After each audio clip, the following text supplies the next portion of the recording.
What is up, guys? Welcome back to Late Night Frights. I'm Chris Bright, the co-leader, and this week we have a theme, almost a brand new theme. It's a theme that we have done before. We did it last year, pretty much, so it's not new to me and the Jay Sloan and maybe a few others. But for most of the members, it is new because we did it last year, and a lot of people who were with us from last year didn't make it to this point, or they have. I can't really exactly remember. It's been a year, but I know that for myself, I have done this theme. I know that Jay Sloan has done this theme, and last year I reviewed The Burning, which is going to tie into what I'm going to say next. This year, Mike Schenkel reviewed The Burning, which if you guys haven't checked out his video, please go do so. I just want to say thank you, Mike, for filling in for me. I was unable to make my video Tuesday, so we switched days, and I really appreciate it. So for this year, I'm going to be reviewing a 1981 slasher film. This right here, particular release was put out by Scream Factory / Shout Factory, and the movie is Final Exam. I don't know if you guys can see that too well. The lighting here is not really that great because I'm filming about, I think it's around 7 o'clock right now, so I do apologize for that. But yeah, Final Exam. What this film is about, obviously it's a slasher film, and it's a very standard. There's really not too much unique about it. It's one of those you love it or hate it films, and I'll tell you my opinion after I kind of do my review. So pretty much, I'm gonna read off the back here. What Final Exam is about: at Lanier College, the semester is almost over. Exam week is coming to a close when some upperclassmen play a prank by staging a phony terrorist attack. But the next moment of excitement at the school won't be a prank, and it's a lot more final than an exam. Students are falling prey to a knife-wielding maniac stalking the school, bent on making sure that the back of this isn't too great.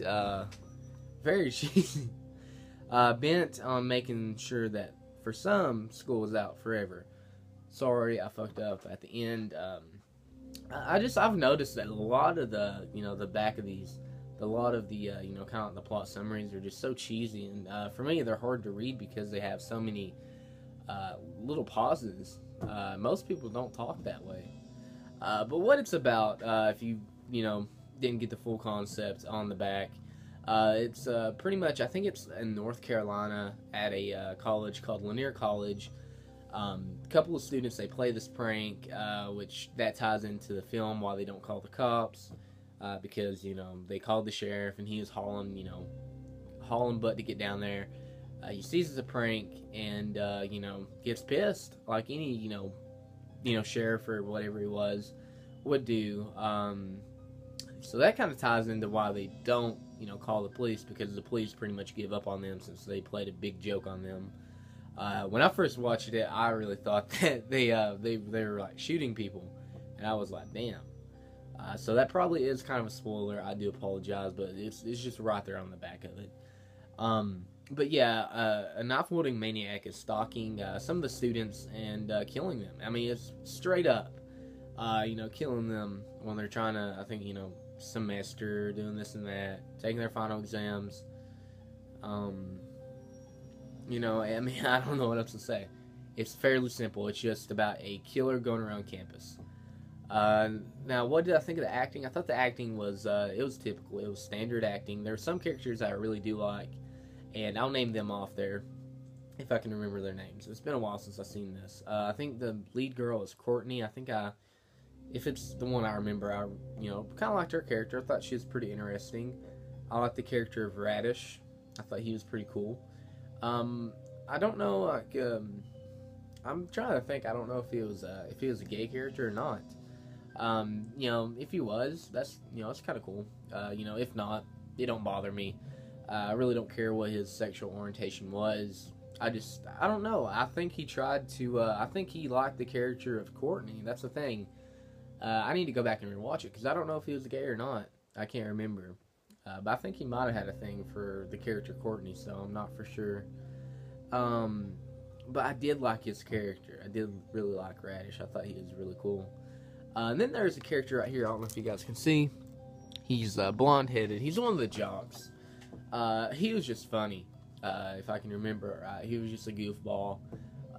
Typical jock. I just kind of thought he was more funny than the typical jocks. I don't know. I guess it's just something about 80s slasher films and the jocks in the in the films. I just think they're hilarious because some of the lines just come off so sleazy and just so cheesy.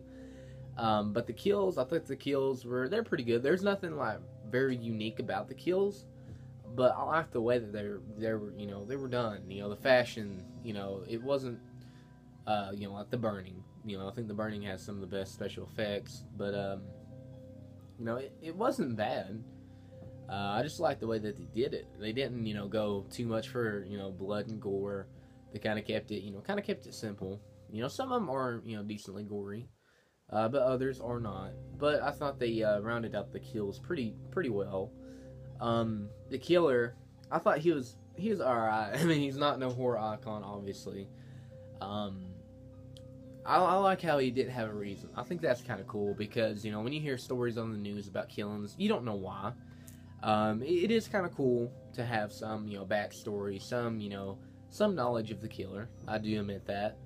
But I don't think it hurts the film. I don't think the film would have been that much better if they put in like a 2-minute backstory, of the killer. I don't really think it would have improved it.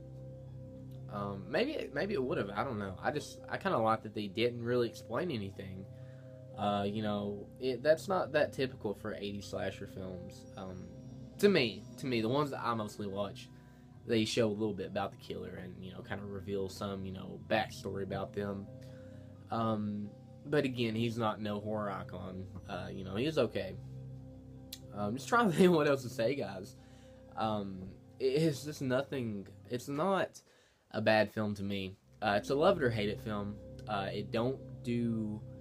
It just don't give much explanation on why he's doing the killings. The kills aren't too gory, aren't too graphic. The acting's not great. It's not bad. I mean, it's kind of average, but I like it more than what I think I probably should. Just because I like 80s slasher films. And I think the atmosphere and the score is really good on this one. I guess that's really all I gotta say about Final Exam. Just watch it for yourself. You'll see why I can't really talk about it. It's just a straight up simple film, guys. And I would recommend this Blu-ray release. It's pretty good. Show you guys the inside. They don't have no artwork, which is a shame. I thought they had artwork inside that. That kind of sucks. But yeah, check out Final Exam. You're either gonna like it or hate it. I said that it's a love it or hate it film. I don't love it. I don't hate it. I like it more than most people probably will. I think it is kind of standard. It's kind of average, in my honest opinion. For somewhat reason, I like it a little bit more than I should. That's Final Exam, guys. Sorry if this review is boring. I just really don't have too much to talk about because the film itself, it's just very simple. So check out Final Exam if you haven't. If you have, tell me if you like it, or if you hate it down below in the comments. I'd love to hear your opinion, and I'll see you guys next week on Late Night Fraps. Peace.